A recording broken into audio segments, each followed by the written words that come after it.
Hey guys, so I probably spend an inordinate amount of time thinking about soils and potting soils and soilless recipes and things like that.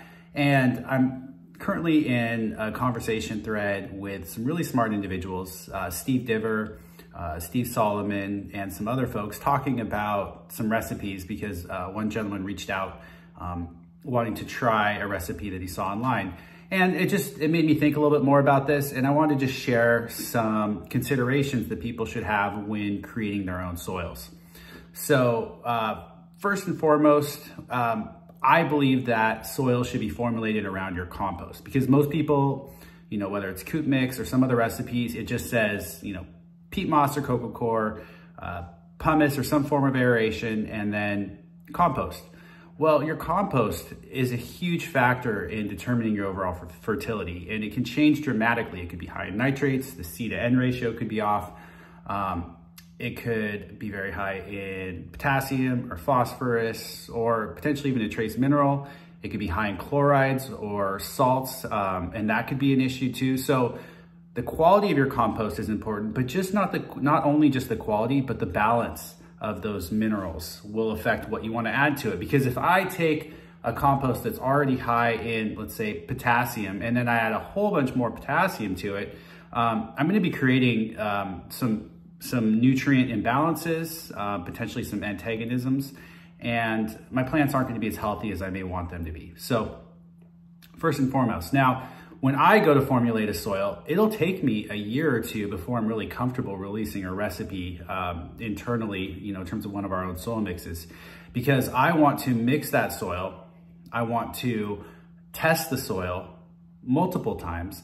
And then once I feel good about the test results, I want to run plant trials. So all of this before I would ever release a mix to the public. So that's probably overkill. And if you're, a home grower and you just want to mix your own recipe, you don't need to go to that extent. But a soil test is really the only actionable information data that we can collect to allow us to make improvements on our soil mix. So keep that in mind. So if you want to do it optimally, then plan on budgeting the $60 for a complete test at least once, so you can at least say, okay, oh wow, this doesn't nearly have the nitrates that I thought it did, or ammonium's high. I need to let this cycle for a while before I plant into it, or I'm gonna have issues. So all considerations. And in some cases we find you may even need to flush because you may have added too much. And some of these online recipes that I'm seeing, wow, one of them, Steve Diver calculated out the pounds of amendments that they were recommending in 4 cubic feet of soil, and it was almost 54 pounds. That is way too much fertilizer or amendments for essentially 30 gallons of soil.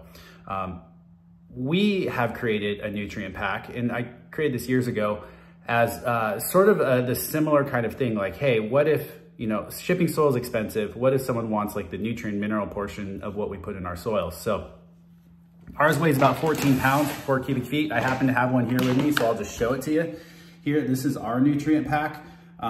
Like I said, it's about 14 pounds. And again, it's just my best guess at what you would need if you were using a low fertility soil mix initially, like let's say like Happy Frog or Pro Mix would be good starting points. Or if you're mixing your own using high quality compost. But again, I don't know what that compost fraction is that you're using, so your results can vary very widely. And as Koo would always say, like, no one's actually growing a Coots Mix but him, because you don't have his vermicompost. And I think that's a really important point when we're thinking about mixing our own soils is, that compost fraction is the most important fraction from a biological perspective, but also from a nutrient perspective, because it's going to either be bringing in or not bringing in quite a bit of fertility that you'll want to account for with the amendments that you're adding. So I don't want to discourage anyone from mixing your own soils. I'd say go for it. Just be aware that you may have a lot more variability than you realize in your final results. And the best advice I was ever given, and I'm going to pass on, is less is more. Always undershoot your targets. You can always add more nutrients during the cycle, but it's really, really hard to deal with issues if you have toxicities or too much of anything.